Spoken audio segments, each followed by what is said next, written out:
Try to catch me howling at the moon.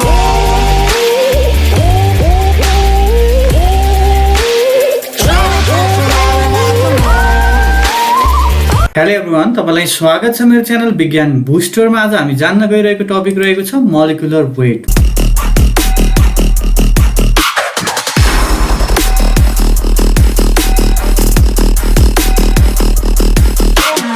Molecular वेटमा आज हामी definition दुईटा डेफिनेसनको म कुरा गर्नेछु पछाडी, र केही ट्रिक्सहरु छ कसरी कुनै पनि मोलिकुलहरुको चाहिँ हामीले मोलिकुलर वेटहरु पत्ता लगाउन सक्छौं त्यसको बारेमा पनि आज जान्ने छौं।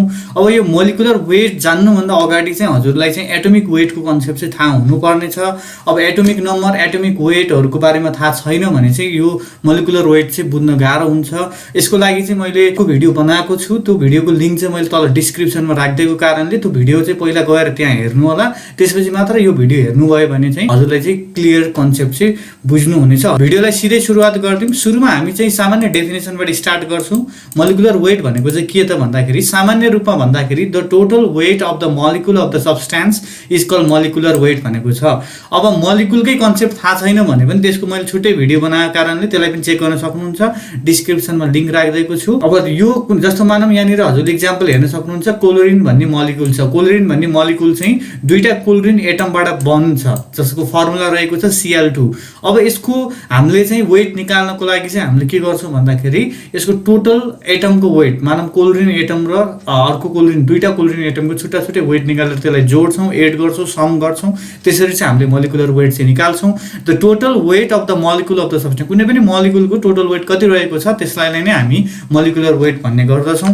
अब नेक्स्ट रहेको छ कसरी क्याल्कुलेट गरिन्छ त, हाउ इज इट क्याल्कुलेटेड हैन, क्वेशनहरु आउन सक्छ कहिलेकाहीँ। By adding the atomic weight of all the atoms present in a molecule भनेको छ। जस्तो मैले यहाँनिर हजुरको चाहिँ जस्तो यहाँनिर मैले क्लोरिन भन्ने चाहिँ मोलिकुल देखाएँ भने हजुरले यहाँनिर दुईटा एटम रहेको छ क्लोरिनको चाहिँ, दुईटा एटमलाई चाहिँ हजुरले मास जोड्दिनु भयो, दुईटा एटमको एटोमिक मास जोड्नु भयो या एटोमिक वेट जोड्दिनु भयो भने त्यसको टोटल गर्दाखेरि चाहिँ हामीले के हुन्छ मोलिकुलको चाहिँ वेट आउने गर्दछ। अब त्यही भएर हजुरलाई चाहिँ सुरुमा चाहिँ एटोमिक वेटको कन्सेप्ट थाहा हुनुपर्छ। अब यसको लागि मैले भने अर्को भिडियो हेर्न सक्नुहुन्छ। अनि टोटल एटम कति रहेको छ, जस्तो एउटा मोलिकुल चाहिँ एउटा एटमले पनि बनेको हुन सक्छ, दुईटा तीनटा चारवटा या मिलियन्सवटा एटमले पनि बनेको हुन सक्छ। अब यहाँ हामीले चाहिँ मिलियन्सवटा एटमको चाहिँ जान्दैनौं, यहाँ चाहिँ कम्तीमा 5वटा 10वटा एटमहरुबाट बनेको मोलिकुलको मात्र हामी चाहिँ चर्चा गर्ने छौं, सबै त्यो युजमा हामी गर्दैनौं। अब नेक्स्ट पोइन्ट रहेको छ, यो पोइन्टलाई पनि ध्यान दिनु होला। So the sum of atomic weight of the atom present in the molecule is called molecular weight भनेको छ। अब यो माथिबाट हाउ इट इज क्याल्कुलेटेड भन्ने पोइन्टबाट हामीले के थाहा पाइयो भन्दाखेरि the sum of atomic weight of the atom, जस्तो यहाँनिर कार्बन डाइअक्साइड हजुरले मोलिकुल देखिराख्नु भएको छ। कार्बन डाइअक्साइड मोलिकुल भन्ने बित्तिकै चाहिँ हजुरको एउटा कार्बन र दुईटा अक्सिजन एटमबाट बनेको हुन्छ एउटा मोलिकुल अफ कार्बन डाइअक्साइड चाहिँ। अब यसको हामीले मोलिकुलर वेट निकाल्नको लागि के गर्छौं, कार्बनको एटमको एटोमिक वेट दुईटा अक्सिजन एटमको एटोमिक वेटलाई जोड्छौं, सम गर्छौं, एड गर्छौं, अनि त्यसले टोटल गर्दाखेरि चाहिँ हामीले एउटा कार्बन डाइअक्साइड मोलिकुलको चाहिँ हामीले मोलिकुलर वेट चाहिँ निकाल्न सक्छौं। जस्तो हजुरले अब एक्जाम्पल दिइराको छ 1 molecule of hydrogen contain 2 atom of hydrogen भनेको छ। अब जस्तो मानौं हजुरले हाइड्रोजनको एक्जाम्पल लिएर हेर्नुभयो भने एउटा मोलिकुल अफ हाइड्रोजनमा चाहिँ दुईटा हाइड्रोजन एटम रहेको हुन्छ। अब यसमा हामीले चाहिँ मोलिकुलर वेट निकाल्दाखेरि so the molecular weight of hydrogen molecule भनेको छ एउटा कुनै पनि हाइड्रोजन मोलिकुलको चाहिँ हामीले मोलिकुलर वेट निकाल्दाखेरि त्यसको 2 आउने गर्दछ। अब युनिट भनेको चाहिँ जसरी हामीले एटोमिक वेट निकाल्दाखेरि AMU मा मेजर गर्ने गर्दथ्यौं त्यसैगरी मोलिकुलर वेटलाई पनि हामीले AMU मै मेजर गर्छौं भन्ने कुरा पनि थाहा पाउनु पर्ने हुन्छ।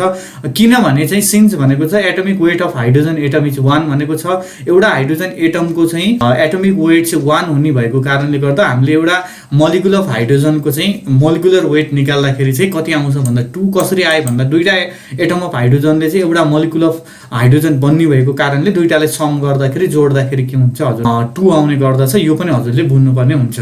अब केही अरु एक्जाम्पलहरु लिएर हेरौं। सुरुको एउटा एक्जाम्पल छ सोडियम क्लोराइड भन्ने मोलिकुल रहेको छ जसको फर्मुला रहेको छ NaCl।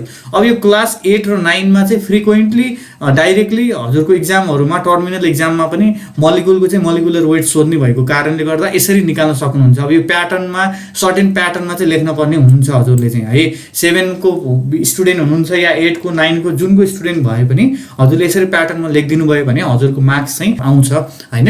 सोडियम क्लोराइड भन्ने बित्तिकै NaCl रहेको छ, Na भन्ने बित्तिकै एउटा एटम, क्लोरिन भन्ने बित्तिकै अर्को एटम रहेको छ, दुईटा एटमले बनेको छ। अब यसलाई पहिला सुरुमा हजुरले NaCl भनेर लेखिदिनु। एउटा मात्र Na या सोडियम भएको कारणले गर्दाखेरि त्यसलाई चाहिँ हामीले 1 Na लेख्छौँ, बिचमा प्लस साइनले छुट्याइदिनु। त्यसपछि क्लोरिन भन्ने एटम पनि के छ, एउटा मात्र रहेको कारणले 1 लेख्छौँ। 1 क्लोरिन लेख्दाखेरि अब हामीले यसरी लेख्छौँ। अब यसलाई फेरि हजुरले 1 अनि यो 23 कहाँबाट आयो भन्दाखेरि सोडियम एटमको एटमिक वेट चाहिँ 23 हुने भएको कारणले गर्दाखेरि हामीले चाहिँ 23 लेख्छौँ, प्लस 1 क्लोरिन एटमको चाहिँ जेनरली 35 मान्छ, कहीँ 35.5 पनि हुन्छ, तर क्लास 8 र 9 को लागि चाहिँ हजुरले 35 नै लेख्दा केही फरक पर्दैन। पछि हजुरको डेसिमलमा पनि आउन सक्छ एटमिक वेटहरू, तर हामीले राउन्ड अप गरेर होल नम्बरमा निकाल्ने गर्दछौँ। अब 1 × 35 रहेको छ क्लोरिनको चाहिँ। अब यो दुईटालाई जोड्नु भयो भने हजुरको एन्सर आउँछ कति भन्दाखेरि 58 AMU आउने गर्दछ। यसरी चाहिँ हामीले कुनै पनि मोलिकुलको चाहिँ मोलिकुलर वेट निकाल्छौँ। त्यसको लागि हामीलाई चाहिँ त्यहाँनिर कुन कुन एटम रहेको छ त्यो कुराहरू पनि थाहा पाउनु पर्ने हुन्छ। त्यसपछिको इक्जाम्पल रहेको छ वाटर। वाटरको सबैलाई मोलिकुलर फर्मुला थाहा नै हुन्छ, यो एकदमै इम्पोर्टेन्ट रहेको छ, यो फ्रिक्वेन्टली सोध्छ इक्जाममा पनि। हजुरको वाटर भन्ने बित्तिकै दुईटा एटम अफ हाइड्रोजन र एउटा एटम अफ अक्सिजनबाट बनेको हुन्छ, H2O हुन्छ। यसरी लेखिदिनु एउटा मोलिकुल अफ वाटर हैन। अब यसलाई हजुरले लेख्दाखेरि यसरी लेख्न सक्नुहुन्छ, दुईटा एटम अफ हाइड्रोजन भएको कारणले 2 × H लेख्नुहुन्छ, प्लस बिचमा प्लस साइन भइहाल्यो। त्यसपछि 1 × O लेख्नुहुन्छ, किनभने एउटा मात्र अक्सिजन एटमबाट बन्ने भएको कारणले गर्दा हामीले 1 × O लेख्छौँ। त्यसपछिको प्रोसेस भनेको चाहिँ हामीले अब एटोमिक वेट राख्नुपर्ने हुन्छ। 2 को 2 नै भइहाल्यो, इन्टु हैन 2 अनि हजुरको चाहिँ H भनेको चाहिँ एउटा हाइड्रोजन एटमको चाहिँ 1 AMU भन्ने या 1 चाहिँ एटोमिक वेट रहेको हुन्छ, त्यही भएर 1 लेख्छौँ हामीले, प्लस 1 × अक्सिजनको 16 हुन्छ, याद गरिराख्नु। अब हजुरलाई यदि एटोमिक वेट पनि निकाल्न आउँदैन भने मैले अगाडि पनि भनिहालेँ, मैले अर्को भिडियो युट्युबमा बनाएको कारणले त्यसलाई चाहिँ हजुरले सर हेर्नुभयो भने बुझ्नुहुनेछ है। 16 रहेको छ। अब यसलाई जोडेर हेर्नुभयो, क्याल्कुलेट गर्नुभयो भने हजुरको आउँछ 18 AMU। त्यसपछि हामी अर्को मोलिकुलमा जान्छौँ। कार्बन डाइअक्साइड रहेको छ CO2 भन्ने बित्तिकै एउटा कार्बन र दुईटा अक्सिजन एटमबाट बनेको हुन्छ एउटा मोलिकुल कार्बन डाइअक्साइड। अब यसलाई हामीले प्रोसेस वाइज लेख्ने भने यसरी लेख्न सक्छौँ, 1 × C, किनभने एउटा कार्बन रहेको कारणले 1 × C लेख्छौँ, बिचमा प्लस साइनले छुट्याइदिन सक्नुहुन्छ। त्यसपछि रहेको छ 2 × O लेख्छौँ हामीले। त्यसपछि चाहिँ 1 × C भन्ने बित्तिकै कार्बन एटमको चाहिँ एटोमिक वेट 12 हुने भएको कारणले 12 लेख्छौँ, प्लस भइहाल्यो 2 × अक्सिजनको 16 हुन्छ, माथि पनि गरिहाल्यौँ। त्यसलाई क्याल्कुलेट गरेर जोडेर हेर्नुभयो, सम गर्नुभयो भने टोटल आउँछ हजुरको 44 AMU। त्यसपछि रहेको छ क्याल्सियम कार्बोनेट, एकदमै इम्पोर्टेन्ट केमिकलको रूपमा रहेको छ क्याल्सियम कार्बोनेट। क्याल्सियम कार्बोनेट भन्ने बित्तिकै CaCO3 रहेको छ। अब यो अलि लामो रहेको छ है, सजिलो छ एकदमै। अब CaCO3 भन्ने बित्तिकै एउटा क्याल्सियम, एउटा कार्बन र 3वटा अक्सिजन एटमबाट बनिरहेको छ। यसलाई चाहिँ ध्यान दिनु होला। मोलिकुलर फर्मुला चाहिँ हजुरले थाहा हुनुपर्छ। अब यो अगाडिको नेम भन्दा पनि हजुरको चाहिँ मोलिकुलर फर्मुला चाहिँ थाहा हुनु पर्दछ। अब यसलाई लेख्दाखेरि हामी 1 × Ca लेख्छौँ, किनभने एउटा मात्र एटम अफ क्याल्सियम भएको कारणले 1 × Ca, प्लस 1 × C भनेर या कार्बन भनेर लेख्छौँ, किनभने एउटा मात्र कार्बन एटमबाट बन्ने भएको कारणले। त्यसपछि रहेको छ प्लस O3 भन्ने बित्तिकै 3 × अक्सिजन लेख्छौँ, किनभने 3वटा अक्सिजन एटमबाट बन्ने भएको कारणले। अब 1 त्यसपछिको प्रोसेस रहेको छ 1 × 40 लेखिरहेको छ।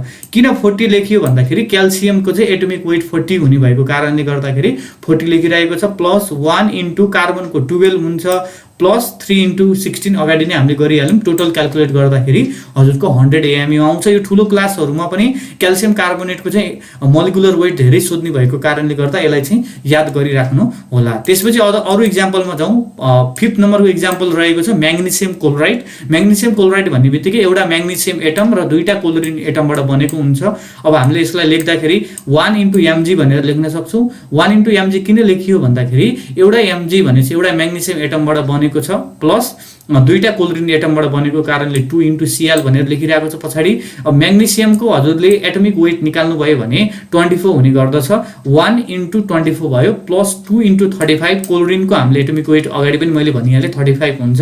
यसलाई टोटल क्याल्कुलेट गर्नुभयो भने हजुरको एन्सर आउँछ 94 AMU। त्यसपछि रहेको छ क्याल्सियम क्लोराइड। क्याल्सियम क्लोराइड भन्ने बित्तिकै यो याद गरिराख्नु, मोलिकुलर फर्मुला CaCl2 भन्छ। अब CaCl2 लाई हामी लेख्दाखेरि एउटा क्याल्सियम एटम र दुईटा क्लोरिन एटमबाट बनिरहेको छ। अब एउटा क्याल्सियम एटम भएको कारणले 1 × Ca प्लस 2 × Cl लेख्ने गर्दछौँ हामी। त्यसपछि 1 × 40, किनभने क्याल्सियमको 40 हुन्छ, अगाडि पनि हामीले निकालेको थियौँ, प्लस 2 × 35 क्लोरिनको पनि हजुरलाई अगाडि थाहा भइहाल्यो। टोटल गर्दाखेरि हजुरको एन्सर आउँछ 110 AMU। त्यस्तै रहेको छ लास्ट इक्जाम्पलमा जाउँ। लास्ट इक्जाम्पल अलि लामो र लिटल बिट कन्फ्युजिङ रहेको छ। यो इक्जाम्पलमा चाहिँ स्टुडेन्टहरू धेरै कन्फ्युजन हुने भएको कारणले यसलाई चाहिँ अलि ध्यान दिएर हेरिदिनु होला। एमोनियम सल्फेट भनेको चाहिँ फर्मुला याद गर्नु है, NH4 अनि यो ब्राकेट छ स्मल ब्राकेट 2 छ यहाँनिर SO4 भन्ने छ, यसमा ध्यान दिनु होला। यहाँनिर पनि लेखेको छ फर्मुला। अब यहाँनिर चाहिँ हजुरको के हुन्छ, यो पोर्सनमा हजुरले हेर्न सक्नुहुन्छ जुन स्मल ब्राकेट भन्दा बाहिर रहेको 2 ले चाहिँ के हुन्छ, नाइट्रोजनलाई पनि मल्टिप्लाई हुन्छ अनि यो हाइड्रोजनको 4 लाई पनि मल्टिप्लाई हुन्छ है, याद गर्नु है। जसरी हामी अल्जेब्रा गर्दाखेरि के हुन्थ्यो, ब्राकेट भयो भने भित्रको सबैलाई मल्टिप्लाई गरे जस्तै यो 2 ले चाहिँ नाइट्रोजनलाई पनि मल्टिप्लाई गर्छ। नाइट्रोजन एउटा मात्र रहेको छ, त्यही भएर दुईटा नाइट्रोजनको कुरा आइहाल्यो। अनि यो हाइड्रोजनमा चाहिँ 4 छ, यहाँ H4 भनेर आइरहेको छ भने यो 4 ले फेरि 2 लाई मल्टिप्लाई गर्छ र यहाँ 4 2 8 हुन्छ है। यहाँ हेर्नु है, प्रोसेसमा चाहिँ दिएको छ हजुरको 2 इन्टु नाइट्रोजन गर्दा 2 इन्टु N भइहाल्यो अगाडि गरे जस्तै, प्लस 8 इन्टु हाइड्रोजन, किनभने 2 4 जा 8 हुन्छ, मल्टिप्लाई हुन्छ 8 इन्टु हाइड्रोजन प्लस यो S एउटा मात्र भएको कारणले चाहिँ हजुरको 1 इन्टु S लेख्न सक्नुहुन्छ, प्लस 4 वटा अक्सिजन चाहिँ क्लियरली देखिएकै छ यहाँनिर 4 इन्टु अक्सिजन एटम रहेको छ, यसरी हेर्न सक्नुहुन्छ 4 इन्टु अक्सिजन एटम। त्यसपछि भ्यालु पुट गरिदिनु 2 इन्टु 14 भन्ने बित्तिकै हजुरको 2 इन्टु 14 भइहाल्यो। 14 भनेपछि नाइट्रोजनको चाहिँ एटोमिक वेट अलिक एक्सेप्सन रहेको छ, थाहा राख्नु होला। नाइट्रोजनको 14 हुन्छ 8 इन्टु 1 किनभने हाइड्रोजन एटमको 1 रहेको छ, प्लस 1 इन्टु 32 किनभने सल्फर एटमको चाहिँ एटोमिक वेट 32 रहेको छ, 4 इन्टु अक्सिजनको 16 हुन्छ, त्यही भएर हामी 16 लेख्छौँ। अब यसपछि टोटल क्यालकुलेट गर्दाखेरि हाम्रो एन्सर आउँछ हजुरको 132 AMU भनेर चाहिँ एन्सर आउने गर्दछ। यसरी चाहिँ हामी मोलिकुलर वेटलाई सामान्य रूपमा एउटा 7 8 9 मा चाहिँ सामान्य कन्सेप्टको रूपमा चाहिँ हामीले बुझ्न सक्छौँ।